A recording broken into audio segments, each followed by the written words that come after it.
Agora, vamos de entrevista importante sobre assunto relevante para política e para a economia, porque a semana foi conturbada, principalmente na economia brasileira. O receio dos investidores com os próximos passos da política fiscal derrubou o Ibovespa e fez o dólar disparar nessa semana. Além disso, a medida provisória da compensação, da desoneração dos 17 setores causou muito burburinho aqui em Brasília. Vamos falar sobre esse assunto e sobre os rumos da dívida pública e das contas do governo com o ex-ministro da Fazenda, Mailson da Nóbrega. Tudo bem, ministro? Me ouve? Estou te ouvindo, Tainá. Tudo bem? Boa tarde. Boa tarde, bem-vindo sempre. Ministro, o que aconteceu na sua avaliação entre o ano passado, quando o novo marco fiscal foi aprovado e uma robusta agenda econômica, e agora, para a piora dessa percepção sobre as contas públicas? Olha, Tainá, eu acho que no primeiro momento foi uma surpresa, não é? Se imaginava que o PT escolheu um dos seus quadros que trabalharam em governo do passado, mas a escolha do ministro Fernando Haddad, primeiro, surpreendeu pelo nome, segundo, pelas primeiras iniciativas dele. Além disso, ele mostrou uma habilidade muito elevada. Primeiro, por demover o Lula da ideia de que a meta de inflação deveria aumentar de 3 para 4,5. Segundo, porque ele trouxe para o Ministério da Fazenda uma figura importante para a reforma tributária, que foi o Bernard Api, um dos autores da PEC que deu origem à reforma tributária e foi relevante para as negociações. E, por último, porque ele se envolveu nas negociações com o Congresso e conseguiu, junto com o API, o apoio do partido, dos aliados, né, aprovar a maior reforma estrutural do país desde o regime militar. Não é? Então, eu acho que esse começo ele foi uma surpresa muito positiva para os mercados. Ultimamente, porém, há uma percepção de que a deterioração da situação fiscal é uma coisa muito preocupante. Em segundo lugar, porque as metas estabelecidas pelo novo arcabouço fiscal foram muito otimistas. Provavelmente a relação entre a dívida a dívida e o PIB, que é o principal indicador de solvência do PIB, mostrou que o governo estava excessivamente otimista. Então, a situação fiscal, portanto, é muito grave. Não é? O nível de gasto obrigatório é elevado, muito elevado, sem paralelo no mundo, e nas últimas semanas o mercado começou a cair a ficha, como se diz, que a situação fiscal é muito mais difícil do que eles imaginam. Né? Inclusive, a hipótese de chegar a um ponto de que não tem mais dinheiro para nada, só para os gastos obrigatórios. A Secretaria do Tesouro Nacional divulgou, no primeiro relatório dele deste ano, do primeiro bimestre, uma estimativa que em 2032, mais de 100% das despesas serão obrigatórias. Então, faltará dinheiro para ciência, tecnologia, cultura, funcionamento do governo e assim por diante. Eu acho, como muitas outras pessoas, que isso vai chegar antes, né?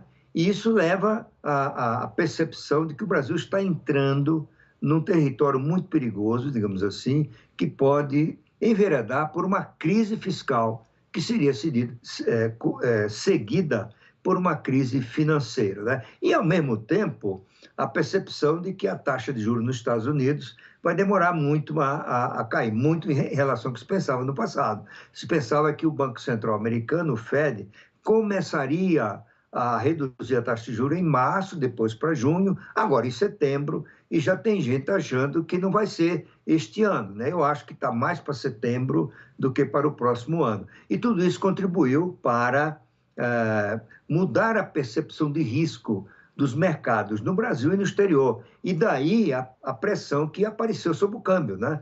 Todo mundo estava prevendo uma taxa de câmbio no final do ano, da ordem de R$ 4,90, ela atingiu quase 2,30. 5,30 ontem, na sexta-feira. Né? Então, esse conjunto levou a uma mudança da percepção de risco do país nos próximos anos. Agora, ministro, o que significa, então, né, para a economia, o que sinal dá ao governo quando decide mudar a meta fiscal para 2025? Quando previa economizar antes, né, cerca de 50 bilhões de reais, ou 0,5% do PIB, e agora promete terminar o ano que vem no 0 a 0. Olha, isso pegou muito mal no mercado, como a gente sabe, gerou a impressão de que o governo está mais comprometido com o gasto do que com a geração de superávit primário. E a geração de superávit primário é fundamental para controlar a expansão da dívida pública, né? Eu tenho uma interpretação diferente, Tainá. Eu acho que essa mudança da meta de resultado primário se deu pela necessidade de gerenciar as pressões internas, algumas difíceis de não atender, não é? Por que isso? Porque há algo entre 96% e 98% do gasto primário federal tem a ver com despesas obrigatórias em saúde, educação, pessoal, previdência, o Fundo do Distrito Federal, o Proagro, os gastos sociais, o Bolsa Família e assim por diante. Isso não tem paralelo no mundo. Isso não vai dar certo, porque esses gastos primários ele tendem a continuar crescendo em ritmo superior ao do crescimento da economia. Isso é particularmente verdadeiro no caso da Previdência Social. Então, daqui a pouco, vai ser 97, 98, 99, aí acaba. Nesse momento, ou antes disso, os mercados vão se assustar com a hipótese, que eu acho exagerada, mas eles vão pensar assim, de o governo se ver na condição de não pagar a dívida externa, a dívida interna, né? Então, isso geraria uma crise, um colapso de confiança, né? Eu acho que é um pouco de exagero, né? Porque o Brasil tem situação muito tranquila no balanço de pagamentos, tem uma situação muito tranquila na estrutura do mercado financeiro e sua regulação pelo Banco Central. E se você olhar a história do Brasil dos últimos 80, 100 anos, as crises no Brasil ocorreram ou porque havia uma quebradeira de banco, ou porque a gente não podia pagar a dívida externa. Nesses dois casos, esse risco desapareceu. Então, a próxima crise, se houver, e se o governo não for capaz de atacar essa questão do gasto obrigatório, vai ser uma crise fiscal. Felizmente, áreas do governo já estão manifestando preocupação com essa situação. A ministra Simone Tebet deixou isso muito claro na questão da vinculação do salário mínimo com a Previdência. O ministro da Fazenda, para minha surpresa, manifestou preocupação com a vinculação de impostos à educação e saúde. Mas acho que eles são vozes isoladas no governo. O PT não acredita nisso. Eu acho que o Lula não tem vontade política de atacar esse problema, tá certo? Eu não vejo, sinceramente, como este governo possa tomar alguma medida estrutural para reduzir essa rigidez excessiva. Se você tomar em conta o mundo, a média mundial é de 50%, ou seja, os governos dispõem de metade do orçamento para definir prioridades. Aqui no Brasil, as prioridades foram definidas para sempre. Então, a educação é para sempre, saúde é para sempre e assim por diante, tá certo? Então, eu acho que é uma coisa muito preocupante, o governo tem que se preocupar com isso, mas eu acredito que, embora seja difícil para prever quando essa crise vai chegar, eu não tenho dúvida em afirmar que, se não forem atacadas essas questões dos gastos obrigatórios, nós temos um encontro marcado com a grande crise fiscal que desaguará numa crise financeira. Ministro, a próxima pergunta fica por conta da Clarissa Oliveira, direto de São Paulo. Muito boa tarde para o senhor, ministro. Um prazer falar com o senhor mais uma vez.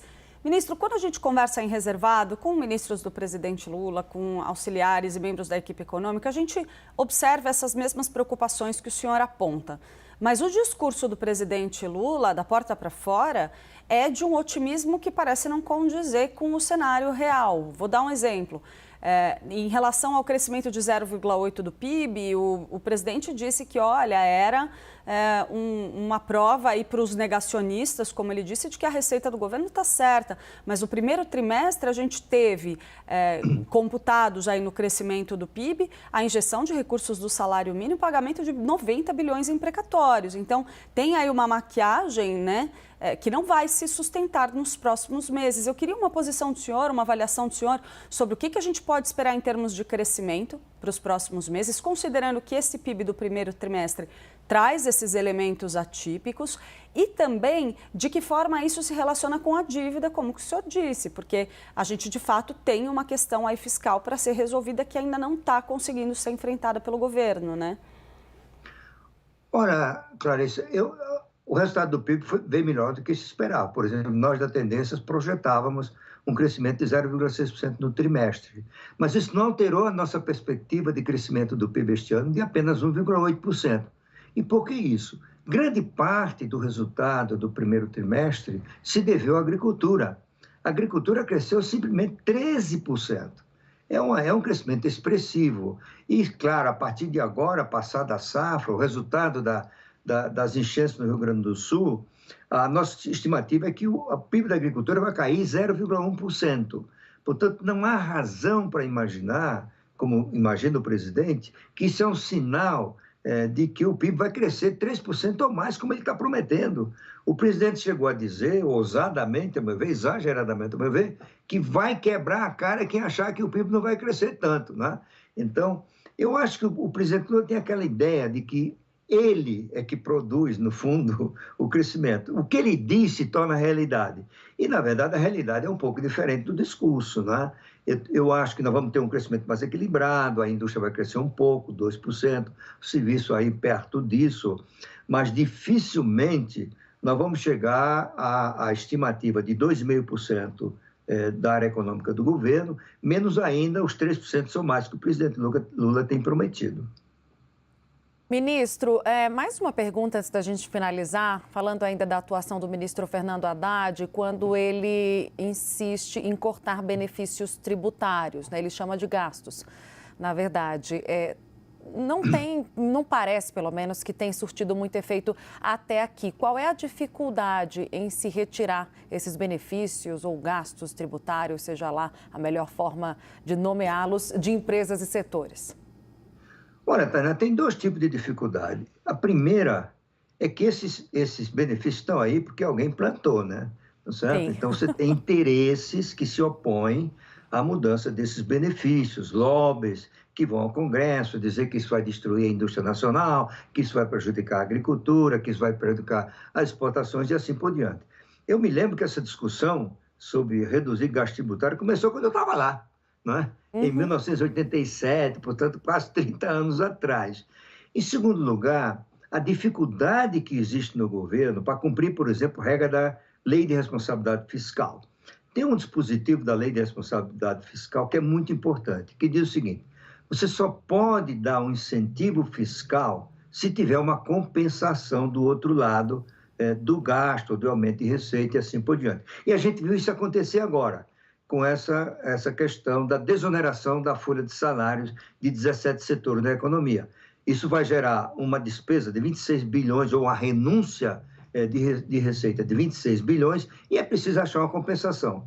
E, embora o governo esteja certo em buscar a compensação, eu acho que ele fez isso da forma mais desastrada possível, que é usar o PIS/COFINS, os créditos PIS/COFINS, como compensação. E aí, quando você vai olhar, eles atingiram em cheio o setor exportador, porque as exportações, elas não pagam imposto, não é porque é um incentivo fiscal, isso é um mandamento constitucional, isso se chama imunidade tributária, não é um incentivo fiscal. Portanto, os exportadores têm o direito garantido pela Constituição e pela lei, não é, de ser desonerados de tributos nas suas exportações, não é? Então, o que eles fizeram? Cancelaram os créditos do PIS/COFINS para ser usado, né, em outros tributos e, portanto, desonerar as exportações. E, com isso, atingiram o setor mais dinâmico da economia, que é o setor exportador. E o mais dinâmico ainda que é o agronegócio, né? Então, eu acho que isso foi uma decisão desastrosa. Além do mais, isso criou uma enorme insegurança jurídica, tá certo? Como é que as empresas estão planejando exportar, né, valer-se dos benefícios para determinar os seus preços na competição internacional, e de uma hora para outra o governo diz que não vale mais, não é? E por um decreto-lei, ou desculpa, uma medida provisória, que é o substituto do decreto-lei. Existem percepções de que isso entre em vigor imediatamente. Eu acho que tem que levar 90 dias para entrar em vigor, mas seja como for, isso gerou uma enorme incerteza. E a Confederação Nacional da Agricultura mostrou essa semana que tem mais um problema, é que eles inseriram na medida provisória uma regra segundo a qual a administração do imposto territorial rural, vamos dizer, dos conflitos, né, dos problemas de judicialização, que eram conduzidos pela Receita Federal, vão ser conduzidos pelos municípios. Você imagina, cada município pode dar um tratamento diferente. Por outro lado, isso não é nenhum demérito para os municípios, mas a Receita Federal tem gente muito mais qualificada para discutir essa questão do que os municípios. Então, além de ter a mesma empresa decisões sobre ITR de municípios diferentes, distintas, né? Você pode, claramente, a qualidade dessa decisão, a previsibilidade é muito menor do que a que se tem hoje com a Receita Federal. Portanto, qualquer ângulo que você observe, essa medida foi errada, embora a justificativa seja correta, porque é uma norma da Lei de Responsabilidade Fiscal. Por isso que eu acho que o governo vai ter que rever.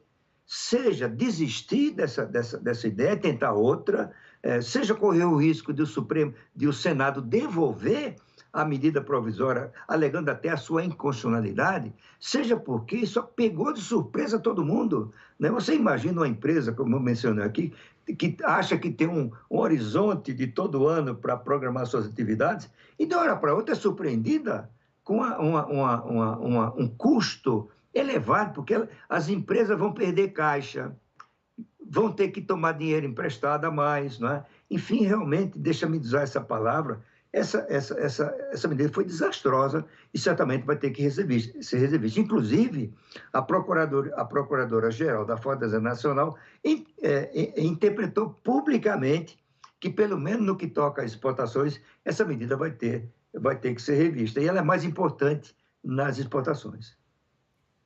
Conversamos agora com o ex-ministro da Fazenda, Maílson da Nóbrega. Muito obrigada, ministro, mais uma vez pela disponibilidade do tempo para essa conversa. Até uma próxima. Até a próxima. Muito obrigado pelo convite, foi um prazer.